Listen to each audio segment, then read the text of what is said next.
チューニングをむちゃくちゃにしたいと思います。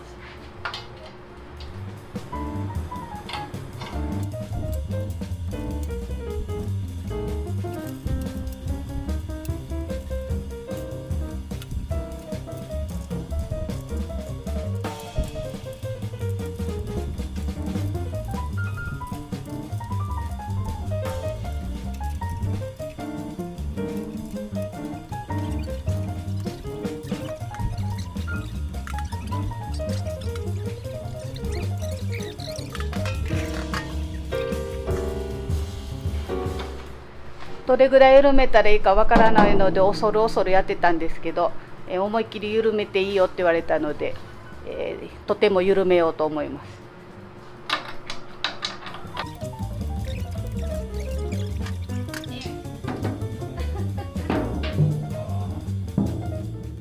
はい、ではこれから福さんのチューニングのお話が始まります。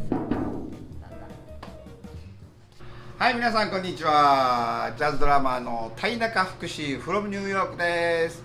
はい、ご無沙汰しております。今日はですね、実はもうね2ヶ月かな3ヶ月くらい前にですね、質問コーナーっていうのを始めまして、でそこでのぶちゃ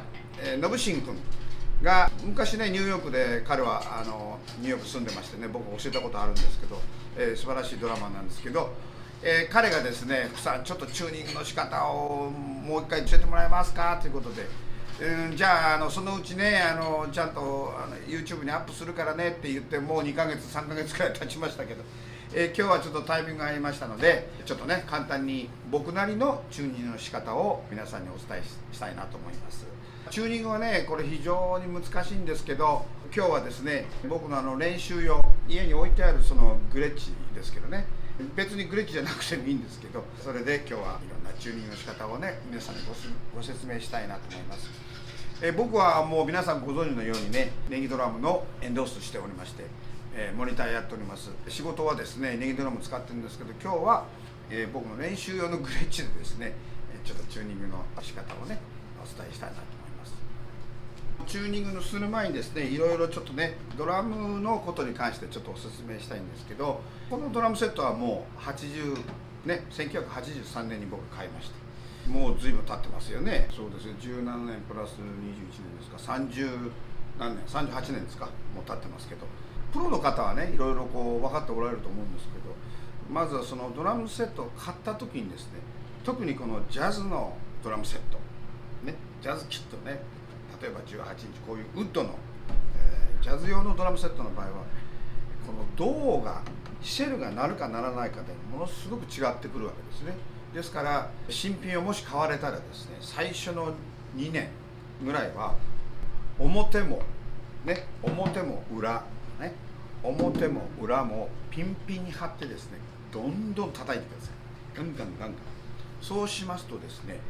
この胴がですねだんだんこのねドラム用のウッドに変わっていくわけなんですよね。これただねこのままだとね普通のウッドなんですよね、ただのウッドでもこうやってねどんどんこう叩いて、そういう振動とかねそういうものがですねだんだんその木にね教えるわけなんですよ。僕はドラムだよって。それでねだんだんそのヘッドとこのウッドがこうマッチするようになるんですね。それがもう最初のね2年ぐらいもそれが一番大事です。それをやっとかないと、何年経っても音が抜けない。よくねこのドラムセットあんまり音が抜けてない、それはね最初のテイクケアが良くないんです。やっぱ最初はもう2年ぐらいは本当にね裏も表もパンパンに張って叩き込む。よく古いドラムセット、ヴィンテージのドラムセットでもやっぱり鳴りのいいのと鳴りの悪いのが、それはやっぱりもう買ってねあんまり叩いてなかったとか、最初のテイクケアが良くなかったとかね、まあいろいろありますけど、どっちかというと最初からまあこうポップスとかねロックとかやる人であんまりチューニングも高くしないで、どっちかというとベタベタでずっとやってこいで、そういった場合はもうウッドがそういう感じでねなっちゃって、いい感じのね裏張って表も張ってトンってやった時にトンってね、なるね、そういう音がねやっぱりねちゃんと最初にやっとかないと出てこないんですね。はい、まあ運が悪いとどうもがいてもあんまりならないっていうね、あんまり良くない材質もありますけど、まあそれはもうしょうがないです。最初にね買われた、これからドラムやりたい、ドラムセット新しく買ったっていう人にはね、鉄則ですかね、2年ぐらいはビンビンにね表をこう貼ってですね、表も裏も貼って叩いてもらいたいなと。それで胴がもうね馴染めば、あとは鬼に金棒です。あとはもう裏をねちょっと高めにして表でチューニングすれば、どんなシチュエーションでもいい音してくれると思います。はい、それではですね、チューニングの仕方をねちょっとやってみましょう。先ほどですね、僕の愛妻の千尋ちゃんが、もうなんか子供のようにチューニングめちゃくちゃにしましたので、さあこれをどうしていくかということなんですが、まずスネアドラムですね。僕は意外とこのマレットでねこう叩くんですけど、これはねひどい音ですね。これね、これはこれ多分ね、これもあんまよくベイドラムオーマイガーという感じで、これはねいい音するんですけど、どこまで戻るかななんてちょっと心配ですけど、やってみましょう。まずはですね、一番大事なのはやっぱ裏を張っちゃうということですね。今ねこんな音してますよね。こうやってね裏を張るだけでどんなに音になるかということをねちょっと説明したいと思います。まずじゃあスネアドラムからやってみましょうか。ね、どのぐらいね、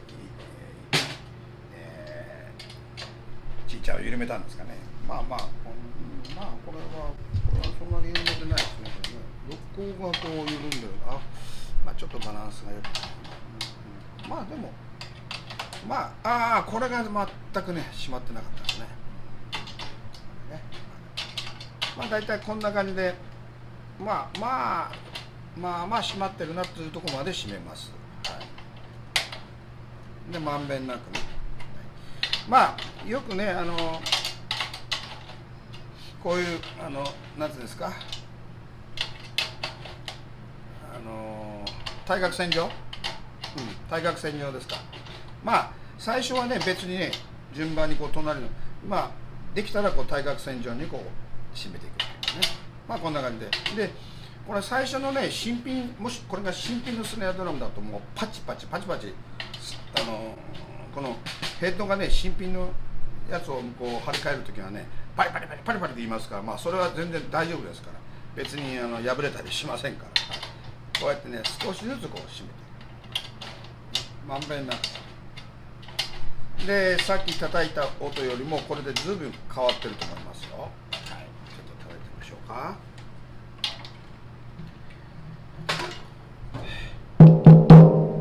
もうねさっきよりずいぶんいい感じになってます。あとは表をどうするかです。でこれ全然緩んでますね。これね、はい、チューニング上がっていってます。はい、こん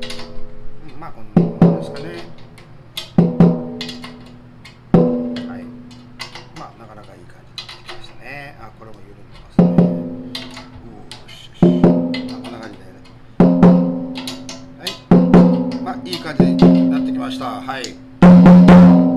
こんな感じですね。もう、マジックのようにいい音ね、いとも簡単にいい音するようになってきましたけど、それで最終的にはこのマレットじゃなくてスティックでこ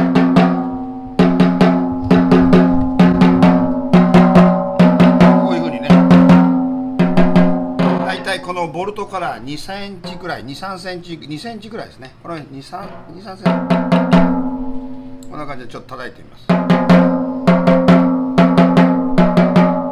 これ低いですね、ここはね。だいたい僕は絶対音持ってないから意外といい加減って言えばいい加減なんですけど、その時の雰囲気でこっちが高いなこっちが低いなとかね、そんな感じでだいたいこんな感じでね、で響きさを入れます。こんな感じでね、はい、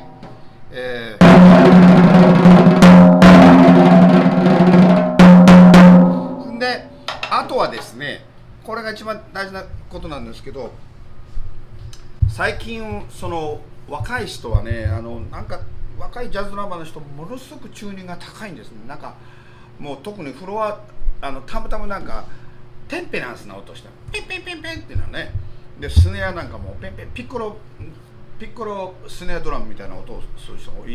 もうあるんですけど、おられるんですけど、なんかもうそんなの叩いちゃうと僕もう耳がこんなになっちゃってね、なんか叩くのが嫌になるくらいね、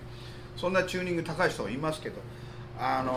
あそれはちょっとどうかなと思いますね。はい。あとこれ大事なことなんですけどね、意外とね、例えばビッグバンドの人とかっていうのはキーに合わせてチューニングしておられる方もいらっしゃるんです。はい。どういうあれでね、キーに、まあ例えばスネア F とかね、なんか昔あるドラマーの人が言ってましたけどね、僕はあんまりそんなの気にしないんですけどね。でもなんかすごくスネアはなんとかで、タムタムはなんとかで、フロアタムはなんとかで、ベードラはなんとかって一応なんか決まりはあるらしいんですけど、僕はそれね、僕の習った先生は誰もそんなことしてなかったし、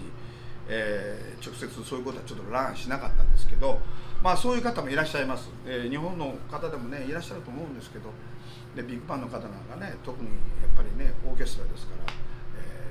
そのサウンドに合わせてねチューニングされてる方いらっしゃると思いますけど、ジャズドラムの場合はねあんまり僕は関係ないように思いますけど、これは僕あくまで僕個人的なね意見で、何言ってるんですか田中さんという人がいらっしゃるかも分かりますけど、もしそういう人がいらっしゃればごめんなさい、失礼しますけどね。であとはですね、この一番大事なのはピアノトリオ、あと管楽器が入って、まあ2管とかね1管、あとはもう全然違うのオルガンバンド、これがですねやっぱチューニングの仕方が僕は変えてるんですね。あくまでも僕の考え方ですけど、まあピアノトリオとか普通のクワルテットクインテット、いわゆるピアノベースで入る場合はね、まあどっちかというとちょっと高めね、例えばまあフロアタムなんかドゥンドゥンとか、ベードラムドンドンとかね、スネアもどっちかというとタンタンって感じでね、フロアタムもトントントン。ただオルガンになった場合、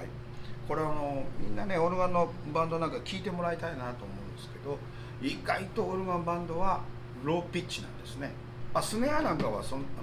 まあ、そんなにローじゃないんですけど、どっちかというとタムタムフロアタムっていうのは、例えば盛り上げるときにダッダッダッダッダッってやった時にこうもあんまり高いタタタタタってなっちゃいますから、やっぱりこのフロアタムなんかコンガビートなんかねなる時にこのタムタムなんかカンドンドンドンドン、これがタンティンティンティンティンだとね全然オルガンとミックスしません。はい、ですからどっちかというとオルガンの時はチューニングはローちょっと下げるというかね、はい、そんな感じでねちょっといろいろね研究していただきたいなと思いますけど、はい。でまあスネアはこんな仕上がりました。それでは次ね、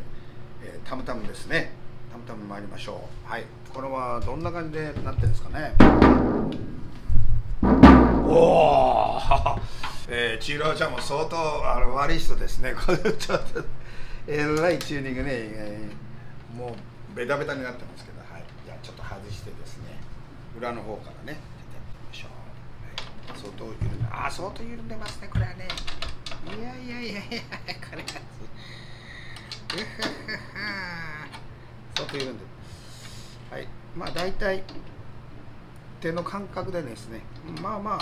締まってるなというところまで一応締めましょうね。はい、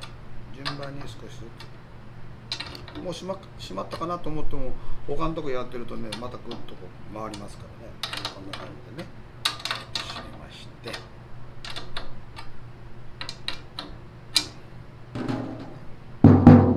これはまあこっちの音があれですから、まあ、とりあえずこんな感じで一応やっ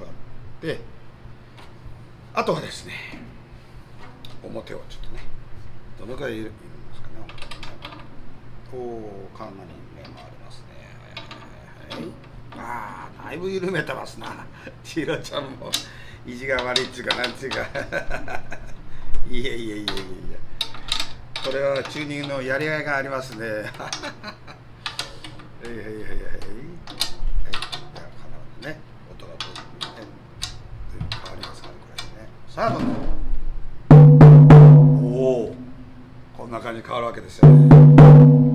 じですね。裏はどんな感じでしょうかね。裏はねもうちょっと貼りましょう。裏は貼っとくとね、あと表をちょっと緩めても、ね、結構いい感じでなってくれますから。一番大事なことはね、裏をねやっぱり張り目ですね。裏をピッチを上げておきます。あと表で調節する。オルガンバンドだったらまあこのぐらいですね。このぐらいがいいと思いますよ。オルガンバンドでね。はい。まあこれで結構いい音するようになりましたね。ヘビーなね響きもいいですね。はい。じゃあこれちょっとこれで一応テンポラリーでこんな感じにしといて、じゃあフロアタムに移りましょう。はい。フロアタムですね。これをねボワーンって言ってますね。これね。裏がどんなんですか。裏は結構まだ貼ってありますけどね。ちょっと緩めてるとこあるんですかね。これも閉まってますね。ここが緩んでるんですよね。まあこれもね、もうずいぶん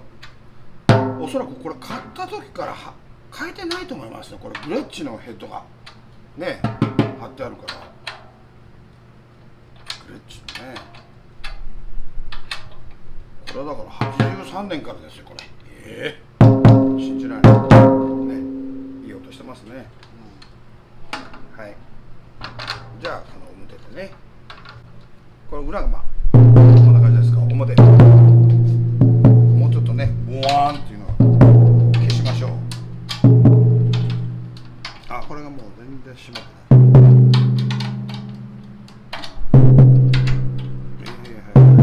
上がってきましたね。うわーっていい音しましょう。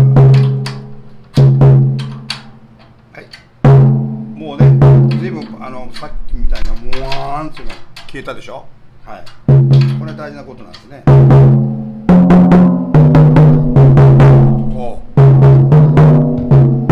ちょっとまだこれが低いですけど、まあちょっとこんな感じでね、とりあえず。はい。その次はベードラですね。ベードラこれもね、ありゃりゃりゃりゃりゃりゃりゃ。これはちょっともうね新品みたいなね感じで、これもね